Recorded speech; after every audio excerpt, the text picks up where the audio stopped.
اگر پیغمبر جھوٹا ہوتا تو وہ کیا کرتا؟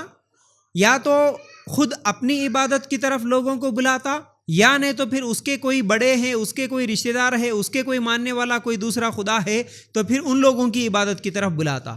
لیکن پیغمبر سچا ہے، اس لیے وہ کبھی بھی اپنی عبادت کی طرف نہیں بلایا۔ ایک واقعہ ملتا ہے ہم کو اللہ کے رسول صلی اللہ علیہ وسلم کی زندگی کا، اس میں غالباً معاذ رضی اللہ تعالیٰ عنہ تھے، یمن کو ایک مرتبہ جا کے آئے، اور آنے کے بعد کیا دیکھتے ہیں کہ وہاں پر یعنی یمن کے لوگوں کو وہ دیکھ کے آئے کہ وہاں کے لوگ بادشاہ کے سامنے سجدہ کر رہے تھے۔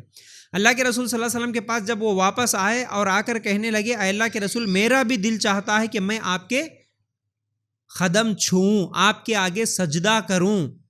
اللہ کے رسول صلی اللہ علیہ وسلم نے اس وقت کہا کہ نہیں اے معاذ، یہ جائز نہیں ہے۔ اسلام میں اللہ کے علاوہ کسی اور کے سامنے تم جھک نہیں سکتے۔ اسلام میں یہ جائز ہی نہیں ہے کہ کوئی انسان اللہ کے علاوہ کسی اور کے سامنے جھکے، بلکہ تم میرے سامنے بھی جھکنا یہ جائز نہیں ہے۔ معاذ رضی اللہ تعالیٰ نے تو بولے، اللہ کے رسول، بڑے بڑے بادشاہ کے سامنے لوگ جھک رہے، بادشاہ کے مقابلے میں تو تمہارا اونچا مقام ہے، اور ہماری خواہش یہ ہے کہ ہم تمہارے آگے سجدہ کریں، ہم خوشی سے تمہارے آگے جھکنا چاہتے ہیں۔ اللہ کے رسول صلی اللہ علیہ وسلم منع کرے، نہیں معاذ۔ اور اسی حدیث میں یہ الفاظ بھی ہے کہ اگر جائز ہوتا کسی کے سامنے جھکنا تو میں عورتوں کو حکم دیتا کہ وہ اپنے شوہروں کے سامنے سجدہ کرے، لیکن وہ بھی جائز نہیں ہے، اس لیے کوئی عورت بھی اپنے شوہر کے سامنے سجدہ نہیں کر سکتی۔ مطلب یہ ہے کہ اللہ کے علاوہ کسی کے سامنے جھکنا جائز نہیں ہے، کسی کے سامنے بھی جھکنا جائز نہیں ہے۔ اللہ کے رسول صلی اللہ علیہ وسلم خود بتا دی۔ اگر اللہ کے رسول جھوٹے ہوتے تو اگر کوئی آ کے خود اللہ کے رسول کے سامنے جھکنا چاہ رہا تو پھر خوشی سے جھکا لیتے۔ آج بہت سارے لوگ ہیں، کوئی کسی کے سامنے جا کے جھکتا ہے تو سر پکڑ کے اور بھی جھکاتے، ہے نا۔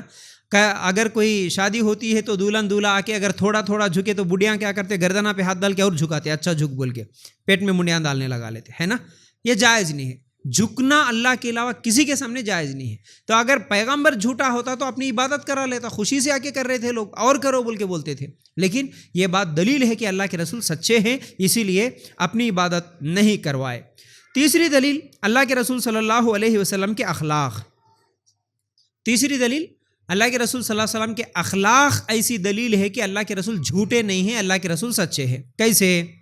ایک مرتبہ جب، جیسا کہ میں کل بھی یہ واقعہ سنایا، صفا پہاڑی پر اللہ کے رسول صلی اللہ علیہ وسلم جب چڑھے، اور چڑھنے کے بعد جب لوگوں کو بولے کہ اے لوگوں، اگر میں تم لوگوں کو یہ کہوں کہ پیچھے سے کوئی دشمن آ رہا ہے تم پر حملہ کرنے کے لیے تو کیا تم مان لو گے میری بات؟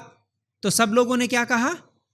ہم ضرور مانیں گے، کیونکہ آج تک اے محمد تمہاری زبان سے ہم جھوٹ کبھی نہیں سنے، تم کبھی جھوٹ بولتے ہوئے ہم کو دکھے نہیں، کبھی تم جھوٹ بولے نہیں۔ اگر تم بولیں گے کہ دیکھو پیچھے سے حملہ کرنے کے لیے دشمن آ رہا بولے تو ہم ضرور مان لیں گے۔ اور اسی لیے اللہ کے رسول صلی اللہ علیہ وسلم کو مکہ میں صادق اور امین کہا جاتا تھا۔ صادق الامین کا مطلب کیا ہے؟ صادق کا مطلب کیا ہوتا؟ سچا۔ امین کا مطلب کیا ہوتا؟ امانت دار۔ تو اللہ کے رسول صلی اللہ علیہ وسلم نبی بننے سے پہلے بھی مکے کے مشرکین اللہ کے رسول صلی اللہ علیہ وسلم کو یہ انسان سچا ہے، امانت دار ہے بول رہے تھے، کیونکہ اللہ کے رسول صلی اللہ علیہ وسلم اپنی زندگی میں کبھی جھوٹی بات نہیں بولے تھے۔ تو اس لیے اللہ کے رسول صلی اللہ علیہ وسلم کے اخلاق سے بھی ہم لوگوں کو یہ بات معلوم ہوتی ہے کہ اللہ کے رسول صلی اللہ علیہ وسلم جھوٹے انسان نہیں ہے۔ جب لوگوں کے ساتھ وہ کبھی جھوٹی بات نہیں بولے تو اللہ کے ساتھ کیسے جھوٹ بول سکتے ہیں؟ کوئی انسان لوگوں کے بارے میں کبھی جھوٹ نہیں بولا تو اللہ کے بارے میں کیسا، خدا کے بارے میں کیسے جھوٹ بول سکتا ہے؟ اس لیے یہ تیسری بہت بڑی دلیل ہے کہ اللہ کے رسول صلی اللہ علیہ وسلم سچے رسول ہے۔ چوتھی دلیل کیا ہے؟ چوتھی دلیل یہ ہے، پچھلی کتابوں میں بھی پیشن گوئیاں ہیں ہمارے نبی صلی اللہ علیہ وسلم کے آنے کی۔ ایک آخری نبی آنے والے ہیں، اس کے تعلق سے پچھلی کتابوں میں بھی لکھا ہوا تھا۔